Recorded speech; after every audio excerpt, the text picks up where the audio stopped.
홍준표 대구시장도 오늘 수해 현장의 모습을 드러냈습니다. 어제부터 오늘 뭐 이틀째 열심히 이제 봉사를 하고 계신데, 자, 이거 좀 이유 있는 봉사일까요? 뭐 열심히 하시니까 보긴 좋습니다. 네. 예. 근데 이제 간혹 많은 분들은 지금 이제 당에서 진행 중인 징계 때문에 이렇게 하는 게 아니냐 이런 좀 비판도 나오곤 있습니다만은 당연히 저는 그 수해 봉사 지금 다른 그 당원이나 의원들 다 하고 있기 때문에 네. 그 하는 게 맞다 이렇게 보고요. 지난번에 뭐 골프 발언은 잘못됐다고 또 그 본인이 네.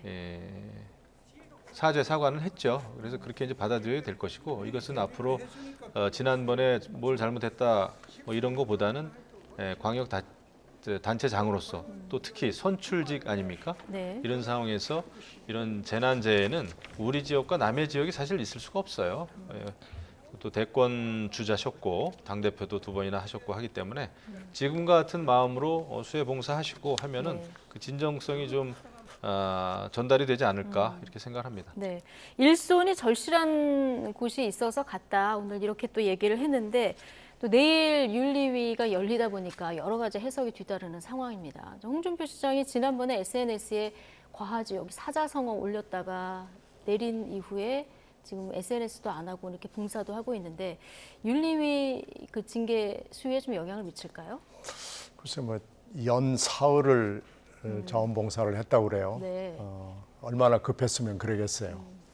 그러니까 지금 말도 안 되는 변명을 늘어놓은 거에다가 그 한신 옛날 고사성어를 해서 한신의 그 고사성어를 인용을 해서 또 올렸다가 내렸다가 뭐 하는 걸로 봐서는 지금 뭐 중징계가 좀 가능성이 높아 예. 보이는 상황이죠. 예. 그러니까 그 분위기를 읽고 지금 그런 것 같은데요.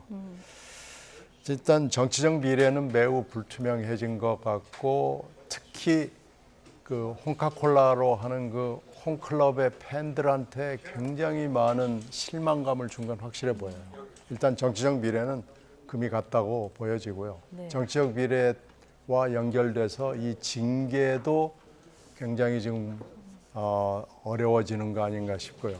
특히 당대표의 입장이나 용산 대통령실의 입장에서는 잘 걸렸다 싶은 게, 영남 지역의 공천이나 공천 전반에 대해서 시비를 걸 수 있는 상당히 중요한 인물이자 유일한 인물이 홍 시장이거든요. 네. 근데 이 홍 시장이 이렇게 잘 걸려가지고 중징계를 내려도 지금 잭소리를 못하게 돼서 아마 그 상대방에 있는 쪽에서는 굉장히 기분이 그렇게 썩 나쁘지는 않을 겁니다. 그래서 저는 이 중징계 가능성이 열려 있다고 생각합니다. 아, 그런 의미에서 중징계 가능성이 열려 있다. 그리고 너무 잘못했어요. 아, 너무 잘못했다. 네, 그 3가지 얘기를 하는 게 다 말이 안 되잖아요.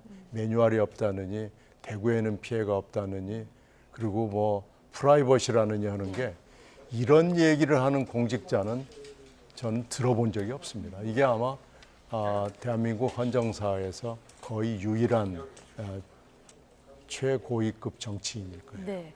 지금 당내 영남 지역 공천과 관련해서 홍준표 대구시장하고 좀 반대편에 있는 사람들도 있기 때문에 중징계가 그런 이유에서 내려질 가능성도 있다. 지금 이렇게도 보셨는데, 당내 분위기, 전해 듣는 분위기는 어떻습니까? 이게 이제 워낙 홍준표 시장의 독특한 그 성격 캐릭터가 있거든요.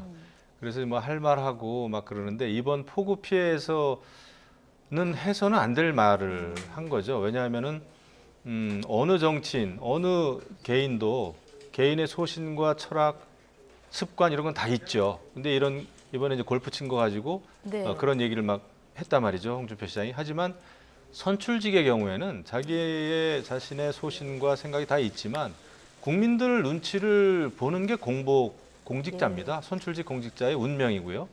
비가 많이 오고 천둥이 치고 그러면 잠이 안 와야 되는 게 선출직 자치단체장이고 또 국회의원이어야 되는 거예요. 그런데 그것을 너무 떳떳하게 얘기했다는 거는 사실 아무리 좋게 생각해도 국민들의 그 정서에 전혀 맞지 않는 얘기고, 네. 그걸 또 너무나 강하게 얘기를 했습니다. 그리고 굉장히 기자들, 언론인에 대해서 오히려 꾸짖듯이 이렇게 반문을 하고 그랬는데, 뭐 결국 뭐 사흘 정도 지나고 나서 이제 사죄를 하고 지금 이제